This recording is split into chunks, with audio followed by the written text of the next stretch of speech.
Hello everyone, and welcome to my Days of Our Lives official channel. I hope everyone is having a wonderful day. Before we begin, please hit the subscribe button and give this video a thumbs up.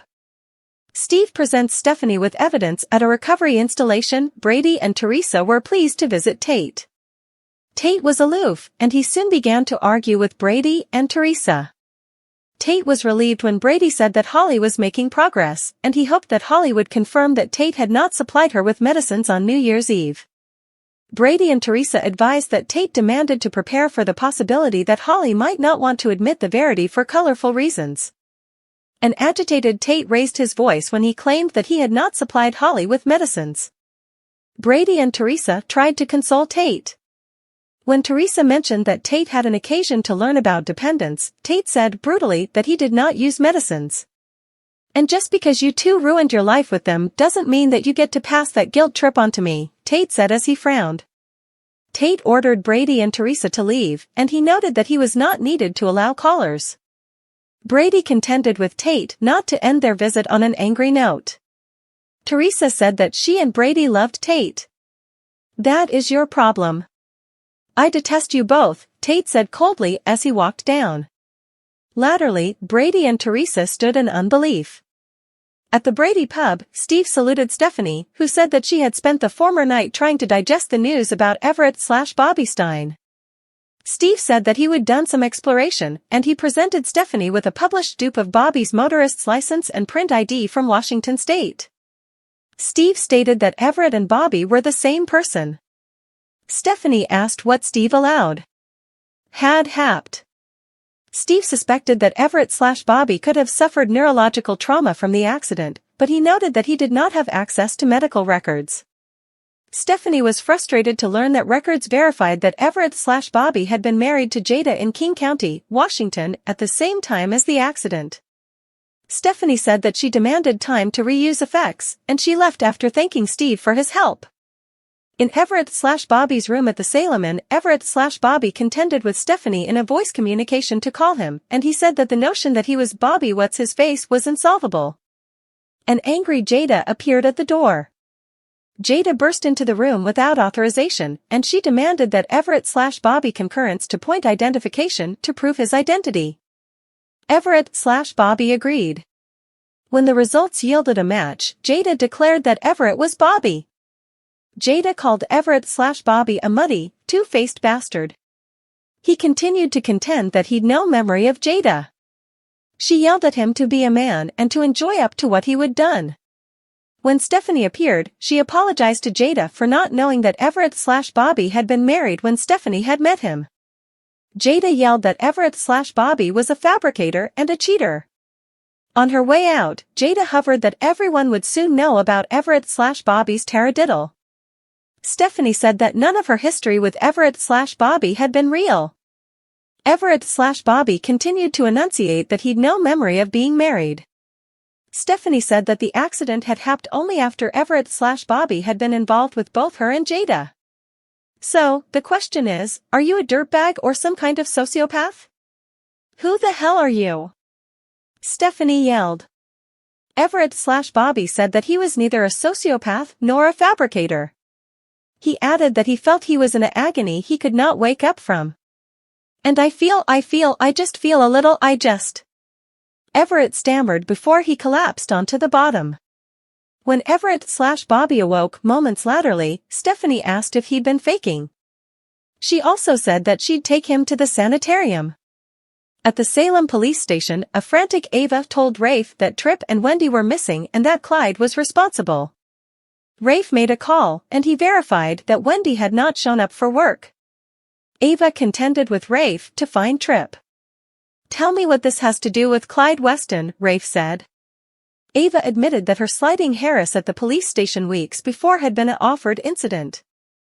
She recalled that Harris had induced her to work with him to bring down Clyde. But it boomeranged. "Look, Harris got shot, my son is missing, and I know that Clyde has him." "I know it," Ava said.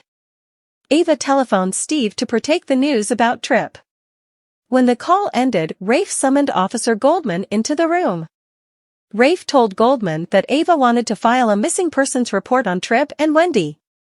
Moments laterally, Steve met Ava in the interrogation room. Steve demanded that Ava tell him everything she knew. Ava commented that Clyde had been using the bistro as a front for medicine trafficking, and she added that she would only gone on with it because Clyde had hovered to have Tripp killed. Steve said that he'd bring Tripp and Wendy home.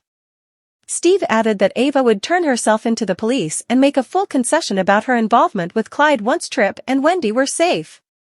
In the lobby of the police station, Jada told Rafe that Everett and Bobby were the same person. Rafe tried to calm Jada. As Jada quivered with wrathfulness, Rafe participated the news about Tripp and Wendy's hijacking. Rafe told Jada that he demanded her help to detect Tripp and Wendy. At an unknown position, Tripp and Wendy set up themselves in a moist and inadequately lit room. In a flashback, it was shown that Goldman had pulled a gun on Tripp and Wendy the former night when the couple had protested about being ordered to stay at a safe house. Goldman had forced Tripp and Wendy into the room, and she had teased them by beaming as she slammed the door in their faces. After the flashback ended, Goldman entered with her gun drawn on Tripp and Wendy. Goldman aimed the gun at Tripp's head ahead and after tossing a backpack of food inventories onto the bottom. After Goldman had left, Wendy criticized herself for not having seen that Goldman was a dirty Bobby. Tripp asked what Wendy flashed back about the drive to the position. Wendy recalled many details, and she supposed that she and Tripp were near the field. Tripp goggled overhead, and he noted that there were reflections over. Wendy said she and Tripp would be dead if the reflections were to close.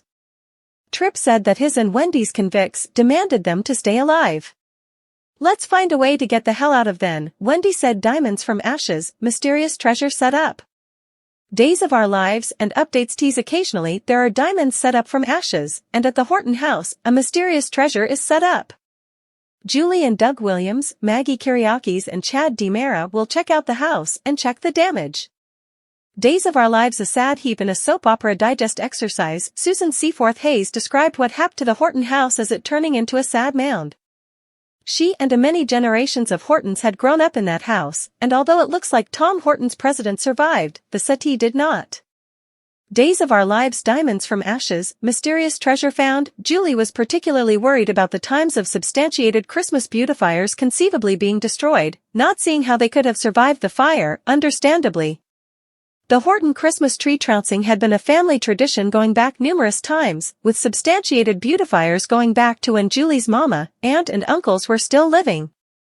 Tom and Alice Horton started the tradition numerous times ago with their children, and they were Julie's grandparents.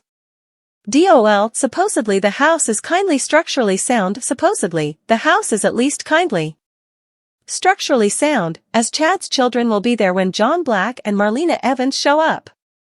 A exercise print shows John and Thomas DiMera playing boxing at each other, and if Thomas is there also Charlotte DiMera may be too. Roman Brady and Kate Roberts Brady also show up to pitch in, as Julie declares the family home will be rebuilt, if not completely restored. Indeed, Leo Stark shows up to help, and tells Julie he'd love to hear about the Horton family history, maybe indeed write a piece for the Salem Spectator. Obviously, this will be a departure from his usual lady whistleblower gossip column unless he's jotting about Alice's cured donuts that time where the ladies wound up having a high tea. Days of Our Lives, a mysterious vintage box is set up ever. One thing that managed to survive the destructive fire is a mysterious stretch box, commodity that indeed Julie doesn't flashback ever seeing. Could it be commodity that Tom and Alice may not have indeed known was there, that was hidden in the house by the former possessors? Show history records the names of Tom's parents, Bill and Adelaide Horton, but not if they were the original possessors, and also Alice's parents, Sid and Abigail Grayson. In the same occasion, a recreated flashback of a youthful Tom Horton and Alice Grayson Horton will have a fun and games. Whether this is related to the stretch box, or Julie telling family history to Leo is unknown. You'll have to tune in and find out.